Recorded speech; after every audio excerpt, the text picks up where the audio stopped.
Good morning.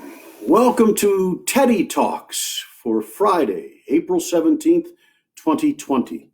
I'm your host, Joe Wiegand, coming to you from Medora, North Dakota, gateway to Theodore Roosevelt National Park and future home of the Theodore Roosevelt Presidential Library and Museum. It's a beautiful spring day here in Medora. I hope you have a wonderful Friday. And I'd like to take you through a little walk through some Teddy Roosevelt and American history for this day. On this date in 1524, the Italian explorer, exploring on behalf of Francis I, the King of France, Giovanni Verrazzano, discovered, we use the phrase rather loosely these days, he was the first European representative to come to New York Harbor, both lower and upper New York Harbor, explored up into the waters of what would eventually be called Hudson, the Hudson River, later explorer Henry Hudson to come after Verrazzano. Today, the Verrazzano Narrows Bridge connects the southwest side of Brooklyn to the eastern side of Staten Island. That bridge, over 2 miles long, over 2.25 miles long, is the longest suspension bridge in the Western Hemisphere, named for Giovanni Verrazzano. On this date in 1790, the death of Benjamin Franklin, one of our founding fathers, inventor, ambassador, writer, of course, vital to the efforts in Philadelphia at the time of the Revolution and at the founding of our republic via the Constitution. And of course, gives us what we still have today, Poor Richard's Almanac, a compendium of insights produced annually. 1837 on this date, the birth of J.P. Morgan Sr., John Pierpont Morgan, American financier and banker. Think of General Electric, the United States Steel Company, AT&T. He was born in Hartford, Connecticut, and died in 1913. To give you a sense of the breadth and scope of the influence of J.P. Morgan at the time that Theodore Roosevelt was becoming president of the United States, on March 2nd, 1901, Morgan formed United States Steel, and that was by financing the merger of Andrew Carnegie's Carnegie Steel Company with the Mr. Gray's Federal Steel Company and Mr. Moore's National Steel Company. $492 million merger.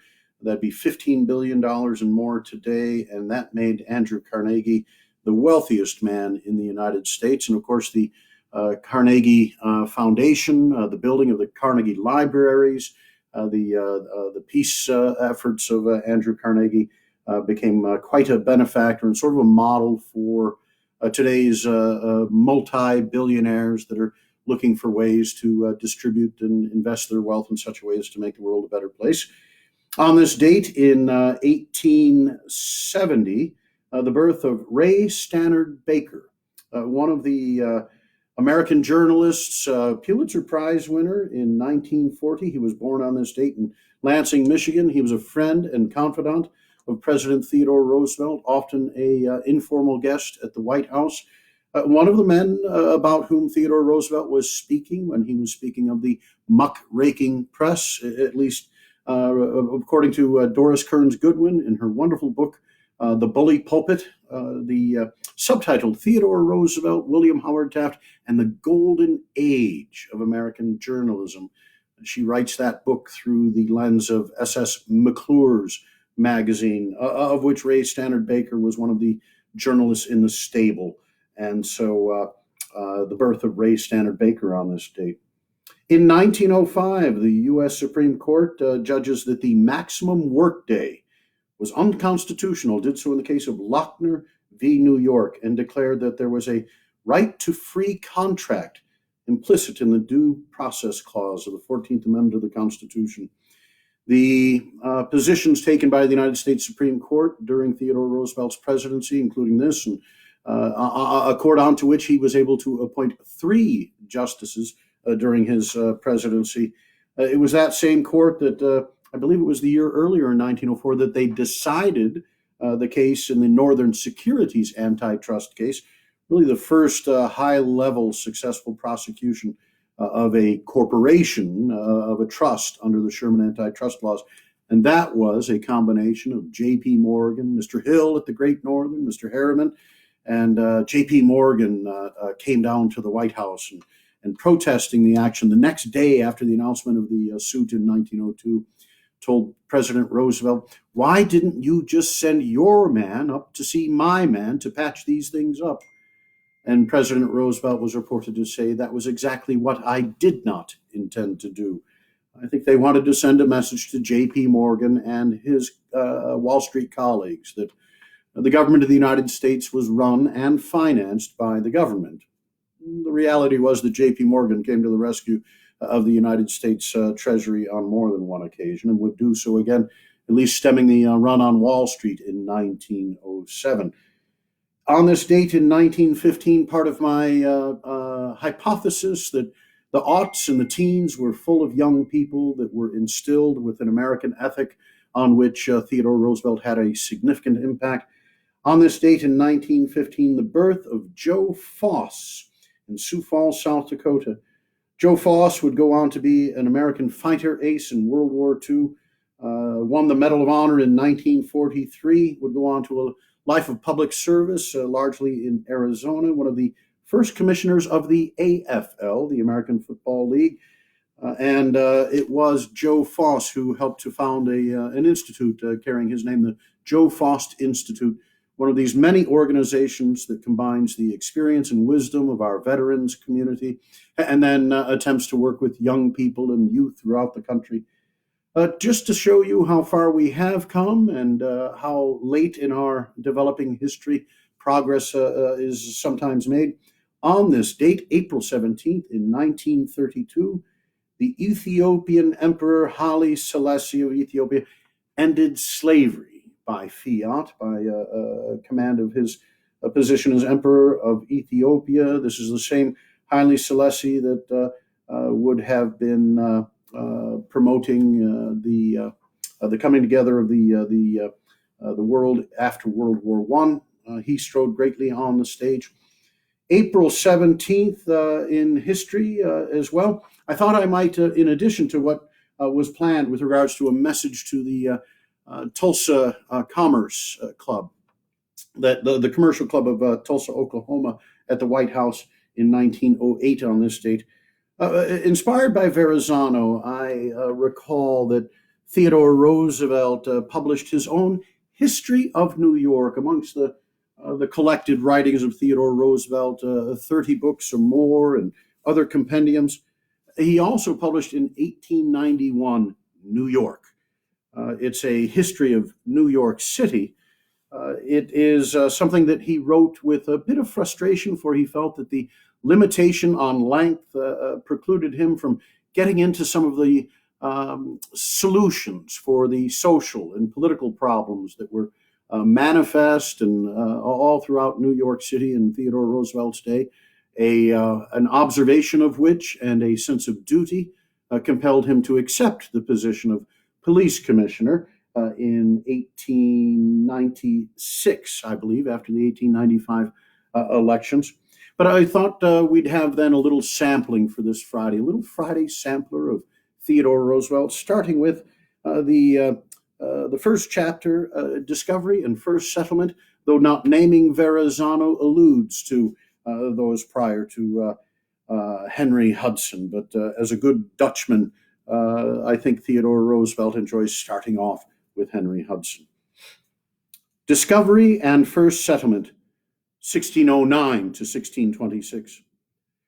Early in September 1609, the ship Half Moon, restlessly skirting the American coast in the vain quest for a strait or other water route leading to India, came to the mouth of a great lonely river, flowing silently out from the heart of the unknown continent. The Half Moon was a small, clumsy, high-pooped yacht manned by a score of Dutch and English sea dogs and commanded by an English adventurer then in Dutch pay and known to his employers as Hendrik Hudson. He, his craft, and his crew were all typical of the age, an age fertile in adventure loving explorers, eager to sail under any flag that promised glory and profit, at no matter what cost of hardship and danger. An age fertile also beyond measure in hardy seamen, of whom the hardiest and bravest came from England and the Netherlands. It was a period when the greatest deeds were done on the ocean by these rough heroes of cutlass and compass. They won honor by exploring unknown seas and taking possession of and subjugating unknown lands, no less than by their prowess in the grim water fights which have made their names immortal. Their small ships dared the dangers of the most distant oceans and shattered the sea might of every rival naval power, and they themselves led lives of stormy peril and strong pleasure, and looked forward unmoved to inevitable death in some one of their countless contests with man or with the elements. For a century and a quarter, Spain and Portugal had not only taken the lead in, but had almost monopolized all ocean exploration and transoceanic settlement and conquest, while the most daring navigators were to be found in their ranks or among the Italians, who served both them and their rivals. Even at the beginning of the 17th century, they were still the only peoples who had permanently occupied any portion of the New World, and their vast possessions included all of the tropical, subtropical, and south temperate America. But by this time, in 100 fights, the sea beggars and sea rovers of Holland and England had destroyed the cumbrous navies of the Spanish king and won from those who fought for his flag the mastery of the ocean. Spain was still a great power, but it was a power whose might was waning. From the time when the races of Middle and Northern Europe first planted their standards in the New World, they have stood toward the Spaniards and Spanish Americans as aggressors. Their blows had to be parried and returned. Sometimes they have been returned with good effect, but as a whole, the Spanish people have always been on the defensive, fearing, not threatening conquest. I think we'll take a break there. It's a wonderful history of New York and recommended to you. Theodore Roosevelt is a part of the history of New York. I mentioned the other day that in 1886, as a young man just turned 28, he contested and came in third for the mayorship of New York, coming in behind the Democrat Abram Hewitt, the son-in-law of the Cooper Union Coopers, and Henry George, a single tax on property advocate, and Republican voters abandoned his candidacy in fear of Henry George, voting for Hewitt. In 1895, a fusion ticket of Reform Republicans and anti-Tammany Democrats, independents, came together in support of Mayor Strong and his candidacy. And Mayor Strong then, in turn, offered to Theodore Roosevelt a position of being sanitary commissioner in New York, dealing with the trash and what the horses left behind, even on the most fashionable streets. And instead, Theodore Roosevelt held out and was appointed commissioner of police. Ex officio, that made him a commissioner on the fire department as well, and other positions of responsibility. A member of a four-member board, 2 Republicans, 2 Democrats. Theodore Roosevelt immediately elected president of that board. Much to his frustration, the board was often split 2-2. Commissioner Parker became an opponent of just about everything that Theodore Roosevelt was attempting to do in that office. And Frederick Grant, one of the sons of Ulysses S. Grant, often a supporter, a Republican appointee working with Roosevelt. Some wonderful books, if you'd like to read further. Commissioner Roosevelt, and another, The Island of Vice, and another whose title slipped me this morning, that follows the great heat wave of 1896 and follows the campaign of William Jennings Bryan as it begins with great steam in the west and peters out as it follows and runs across the country in the midst of the heat wave. And a rather wilted William Jennings Bryan then loses the election in 1896. Commissioner Roosevelt playing an important role in delivering ice and opening up the fire hydrants to cool the people of New York. Really a wonderful story. And then every now and then, the subject of fiction, you may know Caleb Carr's The Alienist, a wonderfully disturbing story about a serial murderer in New York City, and Police Commissioner Roosevelt playing a rather fine cameo. And if you're in quarantine and you've run out of your, what do they say, binge watching, you might look for The Alienist, which was out in recent years on one of the cable stations. Theodore Roosevelt, in early 1897, after much lobbying by his friend Henry Cabot Lodge of Massachusetts, the Stories of Ohio, they lobbied McKinley for an appointment, and Theodore Roosevelt was able to accept the appointment of being Assistant Secretary of the Navy in McKinley's administration, and so felt it necessary to resign his position as police commissioner, doing so on April 17th, 1897, in a letter to Mayor Strong. To the Mayor. My dear Mr. Mayor, I herewith tender you my resignation to take effect on April 19th, in accordance with our understanding. I wish to take this opportunity, sir, to thank you for appointing me, and to express my very deep appreciation of your attitude toward me and toward the force, the direction of which you in part entrusted to my care. We have been very intimately associated with your work, and I know, as all men who have been associated with you do know, the devotion with which you have given all of your time and all of your efforts to the betterment of our civic conditions, and the single-mindedness with which at every crisis you have sought merely the good of the city. I have been able to work so zealously under you because you have never required of me anything but loyal service to what you conceive to be the best interest of New York City, and I well know that had I followed any other course, it would have met with instant and sharp rebuke from you. I know also the almost incredible difficulties with which you have been surrounded, and the impossibility of your acting so as to please everyone.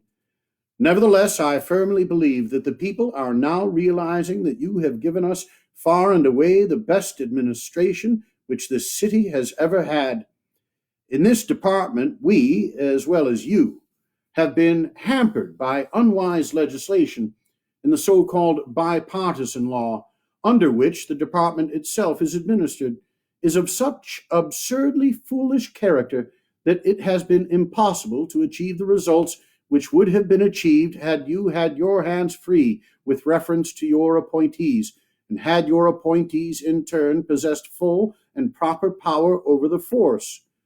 Nevertheless, very much has been accomplished. For the first time, the police force has been administered without regard to politics, and with an honest and resolute purpose to enforce the laws equitably and show favor to no man. The old system of blackmail and corruption has been almost entirely broken up. We have greatly improved the standard of discipline. We have preserved complete order, and we have warred against crime and vice more effectively than ever before. The fact that we have come short in any measure is due simply to the folly of the law, which deprives us of the full measure of power over our subordinates, which could alone guarantee the best results. We have administered the civil service law in spirit and in letter, so as to show that there is not the slightest excuse for wishing to get rid of it, or for claiming that it does not produce the best possible results when honestly enforced. About 2/5 of the patrolmen have been appointed by us under the operation of the civil service law, and they make the best body of recruits that have ever come into the service. This is about 4 times the number of appointments that have ever before been made in the same period, and we have also made many more promotions. In promotions and appointments alike, we have disregarded wholly all considerations of political or religious creed. We have treated all men alike on their merits, rewarding the good and punishing the bad without reference to outside consideration. This was the course followed so long as the board had control over all promotions, and it has been followed in the promotions actually made. I have joined with Commissioner Andrews in refusing to take part in any offer to promote men or appoint them on other terms. I cannot resist expressing my appreciation for the high-mindedness, disinterestedness, courage, and fidelity to duty which Commissioner Andrews has brought to the performance of every official action. During my term of service, we have striven especially to make the police force not only the terror of the burglar, the rioter, the tough, the lawbreaker, and criminal of every kind, but also the ready ally of every movement for good. One of my pleasantest experiences has been working with all men, rich and poor, priests and laymen, Catholics and Protestants, Jews and Gentiles, who are striving to make our civic conditions better, who are striving to raise the standard of living, of morality, and of comfort among our less fortunate brethren. We have endeavored to make all men and all societies engaged in such work feel that the police were their natural allies. We have endeavored to make the average private citizen feel that the officer of the law was to be dreaded only by the lawbreaker, and was never ready to treat with courtesy, and was ever ready to treat with courtesy, and to befriend anyone who needed his aid. The man in the ranks, the man with the nightstick, has been quick to respond to our efforts, quick to recognize honesty of purpose in his superiors. You have in the police force a body of admirable men, brave, able, and zealous. Under proper leadership, they can at any time be depended upon to do the best possible work. I have bitterly regretted that the law under which the force is administered is so bad that it has been impossible to make of this splendid body of men all that could be made. If the board had one responsible head with complete power and absolute singleness of purpose to do the right. Again, thanking you for having appointed me and for your treatment of me during my term of service, I am, with much gratitude and respect, very faithfully yours, Theodore Roosevelt. April 17th, 1897.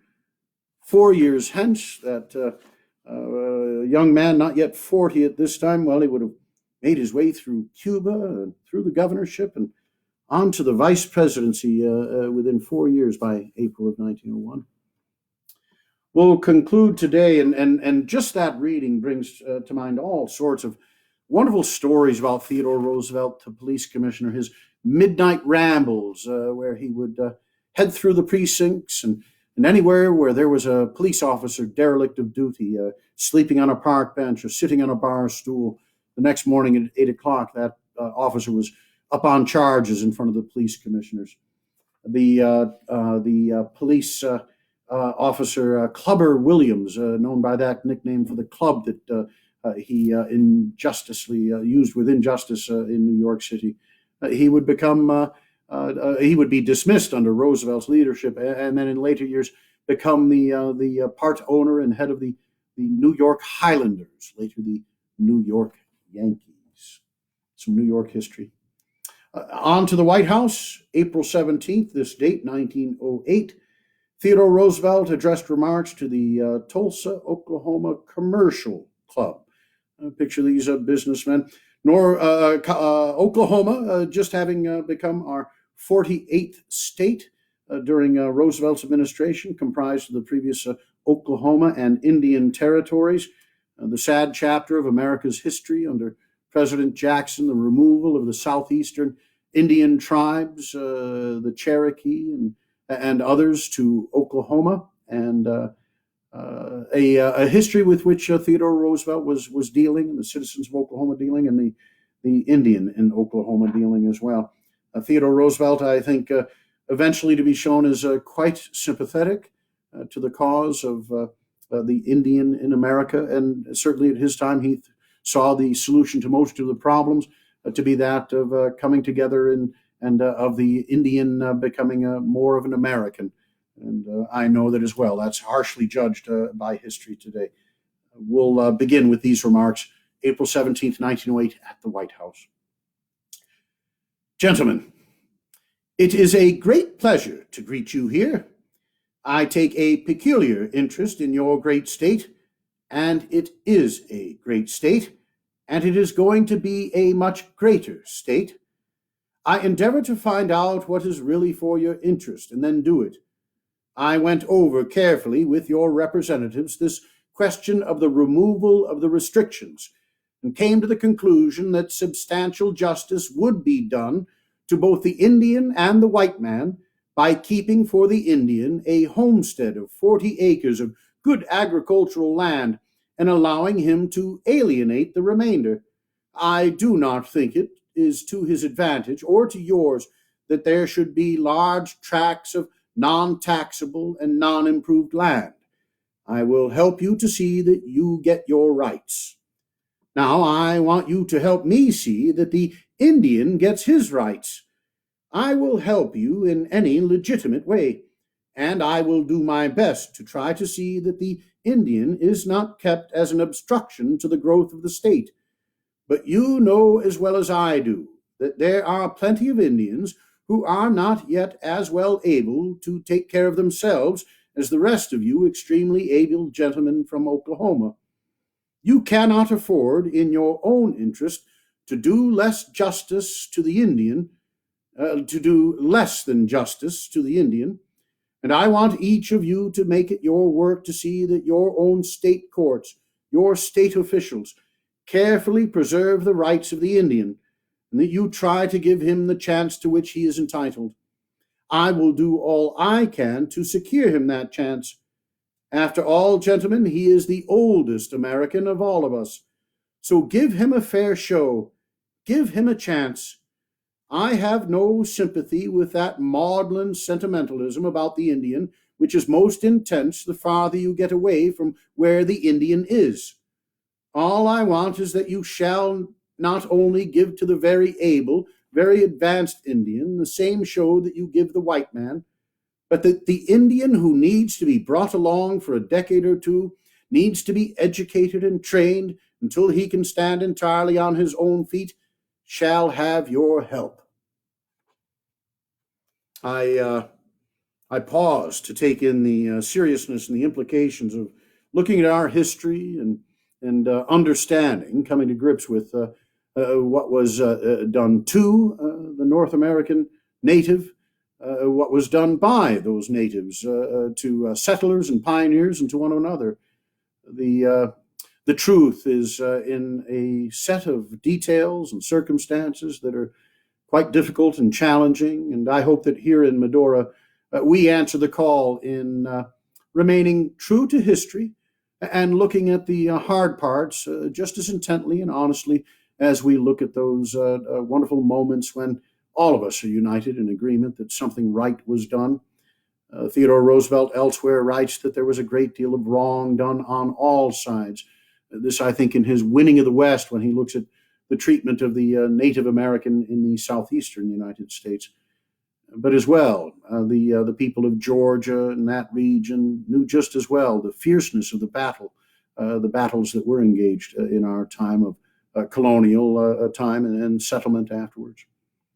So it's April 17th, 2020. I hope that you'll go out and live the strenuous life, get a bit of fresh air. We're enjoying a wonderful bit of spring warmth here in the Badlands, and summer will come, and we'll be here in Medora, ready to help you and your family to enjoy themselves, to get outdoors, to soak up the history that's evident all about us. Tomorrow is Saturday, April 18th. We will commemorate the great San Francisco earthquake of 1906. great in its immensity, horrible in its destruction and death, a point at which the Roosevelt administration and the War Department rose to the challenge, and during which the municipal government, fraught with corruption, showed itself unequal to the task. So, what I'm likely to do is take some documents from a previous visit to San Francisco in 1903 during Theodore Roosevelt's Great Western Tour, and also a document from May of 1908, the federal response to the tragedy. And then we'll have Sunday off. Enjoy Sunday with your family and friends. We'll return to you on Monday then. That'll be April 20th. And I'll post here a full schedule of programs for next week during these 26 days with the 26th president. Thank you for being here. You've been kind to add some comments and questions. I'll address some of those. And first, this one at the end here for my dear friend Joyce Crabseth. She read elsewhere an author that said Theodore Roosevelt was rather uncomfortable in his retirement. And I think that implies uncomfortable with the circumstance of being expected to be rudimentary and just to sit about and read and rock on the porch and that sort of thing. So it's interesting to see that in his retirement, something that was summed up by Edmund Morris so very well in his final of the trilogy on Theodore Roosevelt, this one called The Colonel. From that retirement from the White House, well, it was a retirement that began quickly with editing Outlook magazine and with undertaking the trip to British East Africa, the great hunting safari on behalf of the Smithsonian. Edmund Morris himself with the host Brian Lamb on Book TV on C-SPAN. Put that on your television or computer screen if you've run out of interesting things to watch. C-SPAN's Book TV, a wonderful program. Edmund Morris interviewed by Brian Lamb at the publication of The Colonel. And he said to Brian Lamb, Mr. Lamb, all in all, I'm rather relieved that Theodore Roosevelt died when he was 60. For if he had lived any longer, it would have cost me another decade as his biographer. Theodore Roosevelt lived for 60 years. He said he would rather wear out than rust out. So there's many more stories to tell from Theodore Roosevelt here at Teddy Talks. Have a great day. We'll see you tomorrow, Saturday. Thanks for being along for the ride. Goodbye and good luck.